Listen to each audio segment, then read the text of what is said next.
এখানে অনেকের মনের প্রশ্ন থাকতে পারে, বাংলাদেশ নিয়ে আমাদের অবস্থান কি আছে? কি কারো শুনতে আপনারা একটু চাইবেন? চেয়ার গোছাও, সাথে সাথে শুনে নাও। বাংলাদেশ নিয়ে কি অবস্থান হবে? বলুন, কি হবে? বলুন আপনারা, আপনাদের অবস্থান কি? আপনাদের ভালো লাগছে না খারাপ লাগছে? আগে বলুন, এই জোরে বলুন। খারাপ লাগছে তো আমাদের? যে অত্যাচার হচ্ছে খারাপ লাগবার কথা, অবশ্যই খারাপ লাগবার কথা। যদি আপনাদের খারাপ লাগতে পারে, আমাদের খারাপ লাগবে না? আমার হিন্দু ভাইকে যদি খারাপ লাগে, আমার মুসলিম ভাইকে খারাপ লাগবে না? অবশ্যই খারাপ হচ্ছে, অন্যায় হচ্ছে। আর এটাকে বন্ধ নওশাদ সিদ্দিকী এখান থেকে চিৎকার করলে হবে না, শুভেন্দু অধিকারী চিৎকার করলে বন্ধ হবে না। চিৎকার করতে হবে মোদীকে। আমরা এখান থেকে আওয়াজ তুলছি, বাংলাদেশের হিন্দুদের অত্যাচার বন্ধ করার জন্য মোদীকে আওয়াজ তুলতে হবে। বুঝতে পারছেন কি বলছি? এখানে থেকে কে আওয়াজটা তুলবে? মোদীকে আওয়াজ তুলতে হবে, তাহলে বাংলাদেশের হিন্দুদের উপর অত্যাচার বন্ধ হবে। দেশের প্রধানমন্ত্রী আর ও না আওয়াজ তুলে শুভেন্দুকে বর্ডারে হইচই করছে মোদীকারী যে, কিন্তু দেশের প্রধানমন্ত্রীর মুখে কোনো কথা না। কেন? কেন?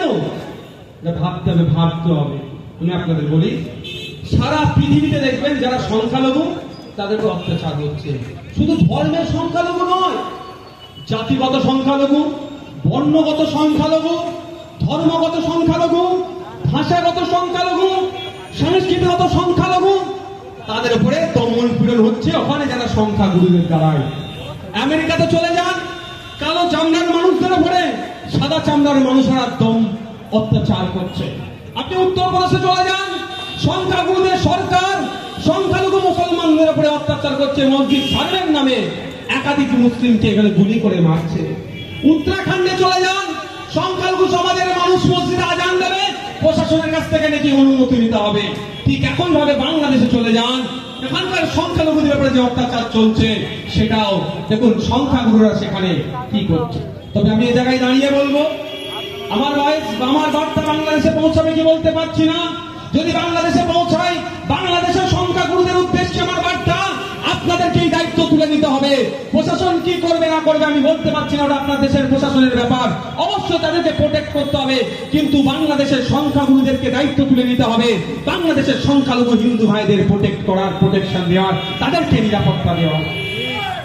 আজকে দুর্ভাগ্যের বিষয়, এখানে অনেকে চিৎকার করছে, আর মমতা দিদি তো বলেই দিয়েছেন এমন হিংসা হচ্ছে বাংলাদেশে। আমার কথা বললে আবার তৃণমূলের বন্ধুরা বলতে পারে যে নওশাদ ভাইজান একটু বাড়াবাড়ি করে বলে চলে গেল। আমি নয়, বিধানসভার মধ্যে মমতা দিদি বলেছেন এমন হিংসা হচ্ছে বাংলাদেশের হিন্দুদের উপরে, শান্তি বাহিনী পাঠাতে হবে। শান্তি বাহিনী অত সহজ বিষয় নয়। ইউনাইটেড নেশন শান্তি বাহিনী কখন পাঠায়? অনেক ভয়ঙ্কর ব্যাপার হলে, কিন্তু মমতা ব্যানার্জির কাছে নিশ্চিত ভাবে আমরা যতটুকু না খবর পাচ্ছি, হয়তো ভয়ঙ্কর কিছু হচ্ছে, সেই জন্য শান্তি বাহিনীর কথা বলেছে।